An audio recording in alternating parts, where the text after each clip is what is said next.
CET Math Review. How many permutations are there in the word engineer? Solution. So, hanapin daw natin yung permutations or arrangements nung mga letters sa word na engineer. Ang formula neto is, so actually fraction siya. Yung numerator is the factorial of the number of letters in the given word. Ilan ba yung letters sa engineer? 1, 2, 3, 4, 5, 6, 7, 8. So, 8 factorial. Tapos, sa denominator, i-check nyo kung may mga naulit na letters. Meron bang naulit na letters? Yes, etong E, naulit siya ilang beses. 1, 2, 3. So, lalagay nyo 3 factorial. Kasi may naulit na letters na E 3 beses. Kaya over 3 factorial. Tapos, times, if ever meron pa uling naulit, meron pa ba naulit? Yes, yung N. Naulit siya ng 2 beses. So, lalagyan nyo rin 2 factorial. Tapos, times, kung meron pa uling naulit, wala nang naulit, di ba? So, eto na agad yung formula natin. If ever meron pang naulit, times lang kayo ng times nung number of letters na naulit, tapos factorial niya, and so on. Okay? So, ngayon, isi-simplify lang natin to. Okay, paano ba yung factorial? Yung factorial, ibig sabihin, kung itong 8 factorial i-expand natin, magsisimula ka sa 8, tapos, babawasan mo ng 1 times bawasan mo ng 1 yung 8, 7, times, bawas ka ulit ng 1 sa 7, 6, then bawas 1, 5, times 4, 3, 2, 1, hanggang makunda ka sa 1. 1 yung pinaka-last. Ito yung 8 factorial. 3 factorial naman, so simula ka sa 3, minus 1 times 2, minus 1 times 1. So, stop ka na, 1 na. Then, times, sa 2 factorial naman, start ka sa 2, then times, minus 1, 1. Then, stop na, 1 na siya. Yan, set yung expanded version nito. So, cancelin nyo na lang yung may mga common factors sa numerator and denominator. Which is, etong 3, etong 2, actually itong 1, kahit wag nyo na i-cancel, 1 lang naman yan.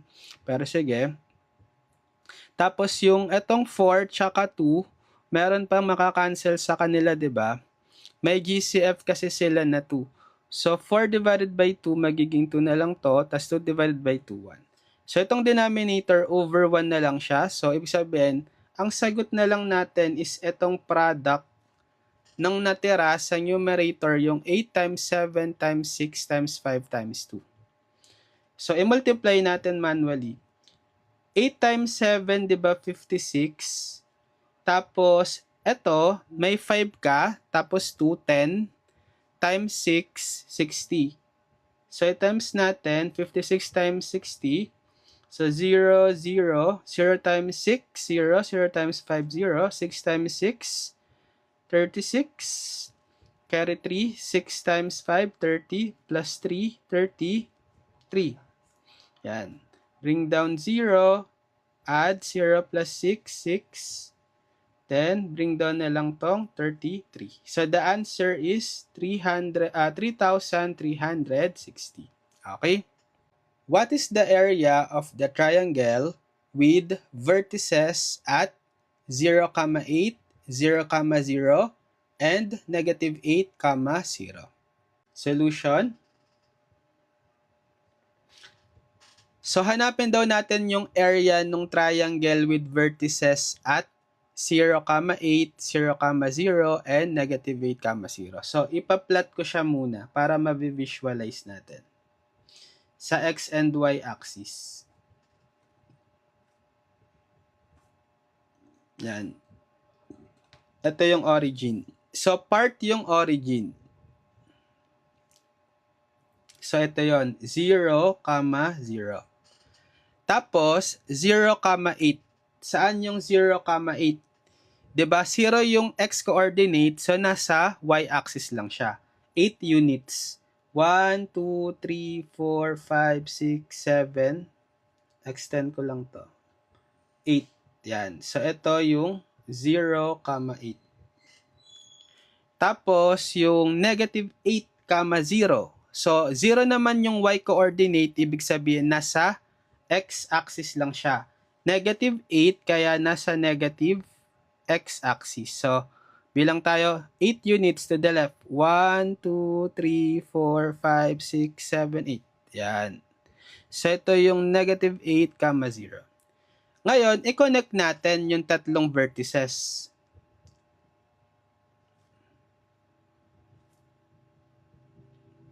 Okay. 'Di ba?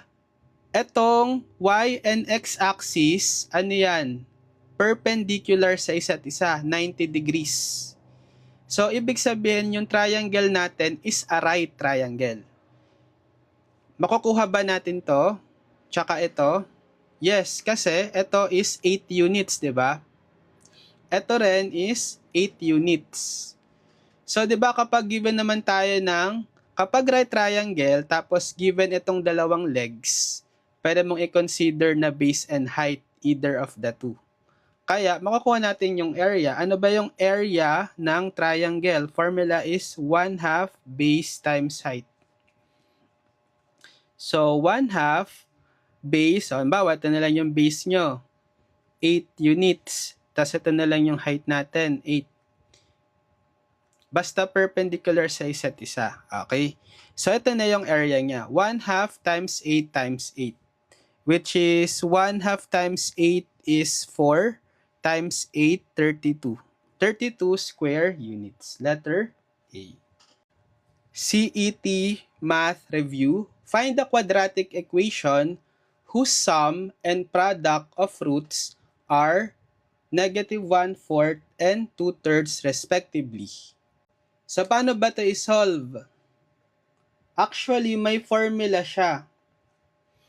So, ang formula nito, kapag binigay yung product at roots ng quadratic equation, tas hinahanap yung pinaka-quadratic equation is x squared minus yung sum of roots, okay, times mo siya sa x, plus the product of roots equals 0. So, ipa-plug in mo na lang siya sa formula. Kaya, magiging x squared minus sum of roots. Anong sum of roots na binigay? Negative 1/4. Negative 1/4 x plus yung product ng roots na given, 2/3. Equals 0. Yan. So, simplify natin, magiging x squared minus negative 1/4 sa magiging positive 1/4 x na siya. And then, plus 2/3 equals 0. So, alisin natin yung denominator. Bale, multiply both sides by the LCD or yung LCM ng mga denominators na 4 and 3. Anong LCM nila? 12. So, i-multiply ko both sides by 12. Okay, so distribute. So, 12 times x squared is 12x squared. 12 times 1/4 x. So, 12 divided by 4 is 3 times x, 3x. Plus 3x. Then, plus 12 times 2/3. So, 12 divided by 3 muna, 4.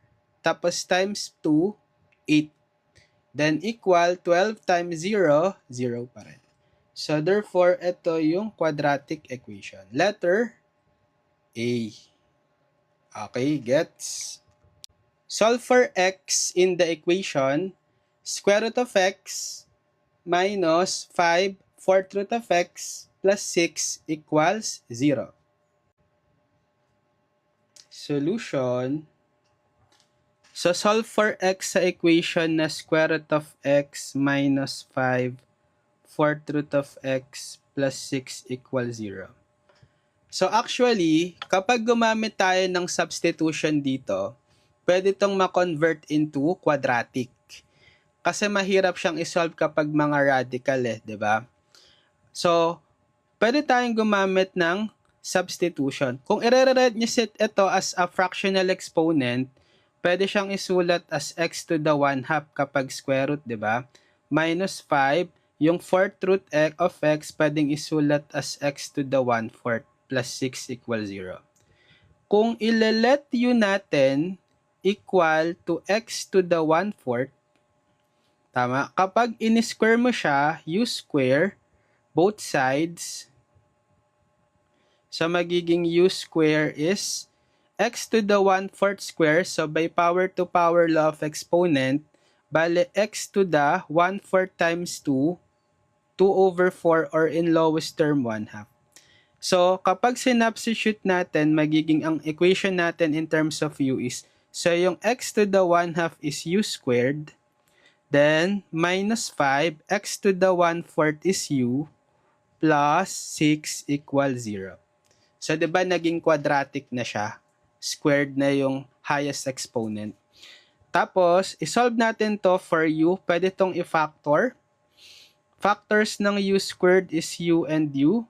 Next, isip tayo ng factors ng constant na 6 kapag inad is equal sa coefficient ng u na negative 5.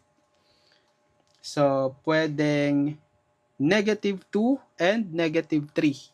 Kasi negative 2 times negative 3 is positive 6, and negative 2 plus negative 3 is negative 5. Tapos, i-equate na natin each factor to 0. u minus 2 equals 0, u minus 3 equals 0. Then, solve for x. So, itong negative 2, transpose na lang natin sa kanan, magiging positive 2 na siya. Tapos, u minus 3 equals 0, solve for u, transpose si negative 3 sa kanan, magiging positive 3 na siya. So, yung solution natin sa quadratic equation in terms of u is 2 and u is 3. Pero, hindi naman u yung original variable, diba? X. So, ibabalik pa natin in terms of x, or hanapin talaga natin yung pinaka-x value using the substitution. So, diba yung u is x to the 1/4?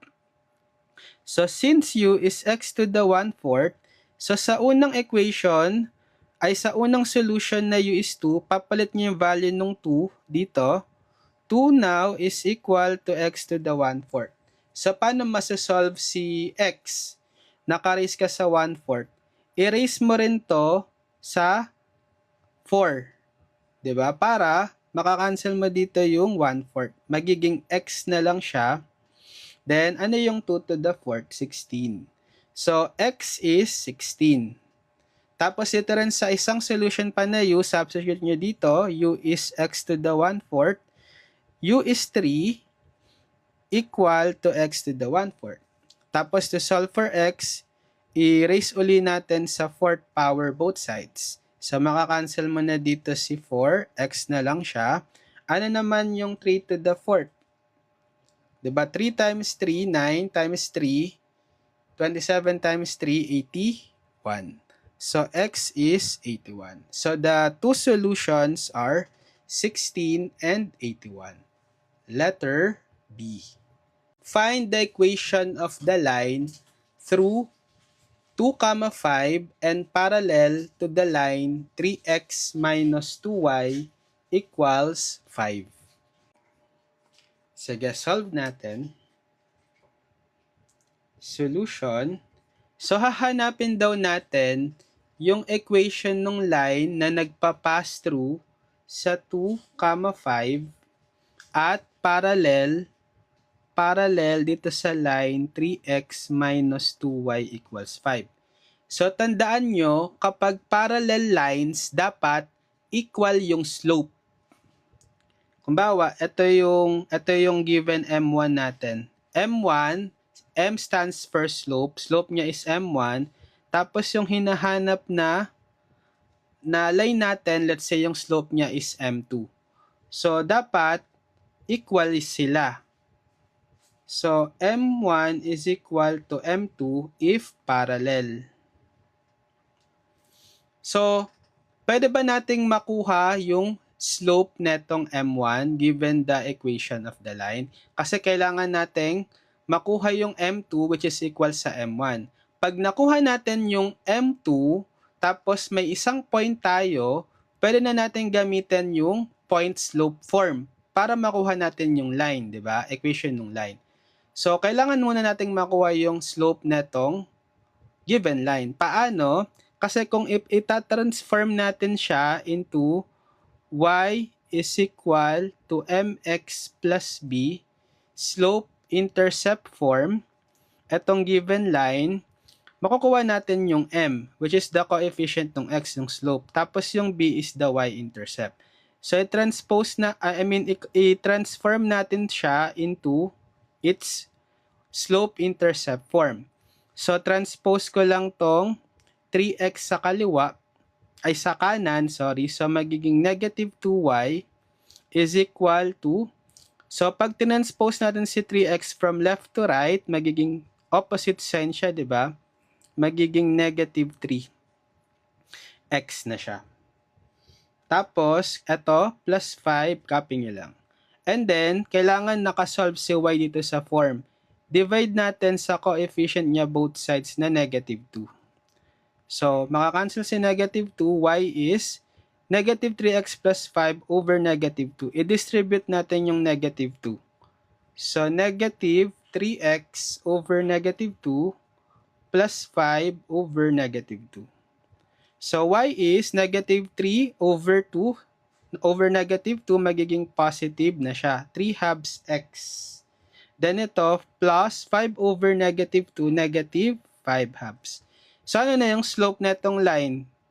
Diba yung m is the slope na coefficient ng x. So, yung m1, slope ng given line is coefficient ng x, 3 halves.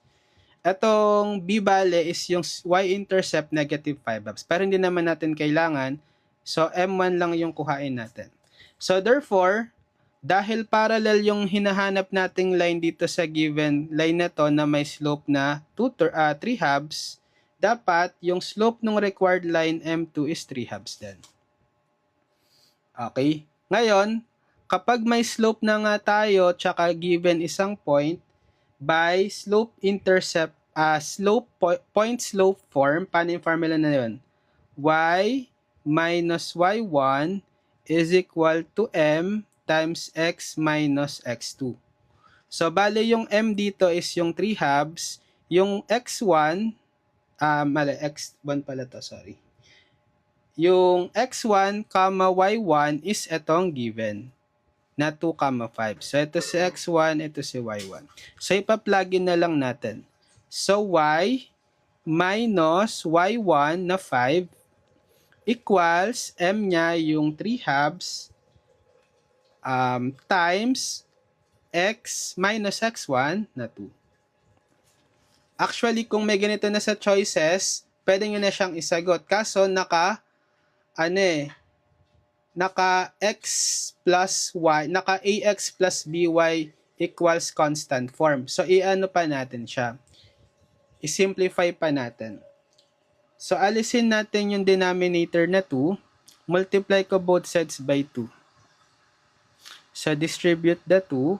Bale, 2y minus 2 times 5, 10. Tapos dito, 2 times 3 halves, cancel yung 2. 3 na lang. Times x minus 2. So, 2y minus 10. Distribute ko yung 3. 3x. Then, minus 3 times 2, 6. Okay, so ang gawin natin is transpose ko si 2y dito, transpose ko si negative 6 dito. So, bale magiging 3x minus 2y, tapos negative 10 plus 6. So, 3x minus 2y equals negative 10 plus 6 is negative 4. Or pwede nyo rin itong pagbaliktarin by symmetric property of equality. Pwedeng isulat as 3x minus 2y is negative 4. Kaya the answer is letter B. Solve for x in the equation 2 logarithm of x minus 2 to the base 10 equals to, sige, solve na natin. Solve daw natin itong equation na 2 log 10 x minus 2 equals 2.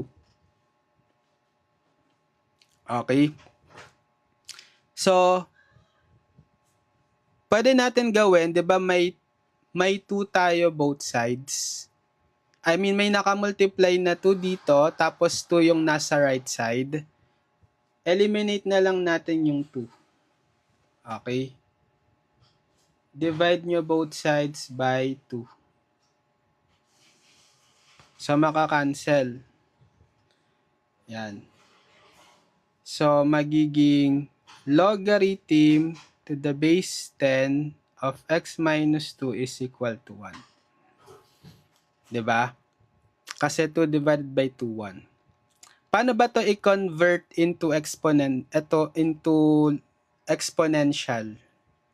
So, yung base na 10, siya yung magiging base ng exponential equation. I-erase natin dito sa 1, which is yung nasa right side, then equated dito sa x minus 2. Yan. So, naging linear equation, di ba? Ano yung 10 to the first 10 na lang? Equals x minus 2. Tapos, solve for x, bale, transpose ko na lang si negative 2 sa kaliwa. Magiging 10. So, pag tinranspose natin si negative 2 from right to left, ma-opposite sign siya, diba? Magiging positive 2 na siya. Equals x. So, 10 plus 2 is 12 equals x, or pwede rin x is equal to 12. Okay, so the answer is letter B. Solve the system x over 4 plus y over 3 equals 5, x minus y equals 6. Sa solution, solve daw natin tong system x over 4 plus y over 3 equals 5 and x minus y equals 6. So, dahil may fraction dito sa denominator, I mean may denominator tayo, para mas madali tayong mag-elimination substitution, alisin muna natin. Gagawin ko, mumultiply ko muna to both sides by the LCD or LCM ng 4 at 3. 12, di ba? So, multiply ko both sides by 12. So, 12 times x over 4 or 12 divided by 4, 3. So, magiging ano siya? 3x plus 12 times y over 3. So, 12 divided by 3, 4 times y equals 12 times 5, 60. So, ang bagong form natin ng equation is 3x plus 4y equals 60, x minus y equals 6. Para walang denominator. Mga whole numbers, yung coefficient. So, pwede nating gamitan ng elimination substitution. Ano na lang, para direkta na elimination na lang, i-multiply ko to by 4. Plano ko, i-cancel or eliminate ko si 4. Pag minultiply ko to both sides by 4, magiging 4x minus 4y equals 4 times 6, 24. So, yung coefficient na ni y is additive inverse. Positive 4 and negative 4. Pag in-add natin yung itong equation na to, tsaka ito, ma-eliminate na si y. So, i-add natin ngayon, 3x plus 4y equals 60 plus 4x minus 4y equals 24. Yan. So, 3x plus 4x, 7x. Positive 4y plus negative 4y, 0. Eliminated na si y. And then 60 plus 24 is 84. Then di-divide ko na lang siya both sides by 7 para x is 84 divided by 7, 12. Okay. X is 12. Ngayon, paano kuhain si y? Gamitin na lang natin tong equation na to. So, plug in nyo yung x na value na nakuha natin, 12, minus y equals 6. Yan. So, transpose nyo si 12 sa sa kanan, bale negative y is equal to 6, magiging minus na siya sa kanan yung 12, negative 12. Then, negative y is equal to 6 minus 12, negative 6. Tapos, divide both sides by negative 1 para makancel mo yung negative kay y. So, y is negative 6 over negative 1, positive 6. Kaya, yung coordinate natin is, di ba, kapag sagot natin in terms of coordinate is x, y. So, x is 12, y is 6. 12, 6. Okay?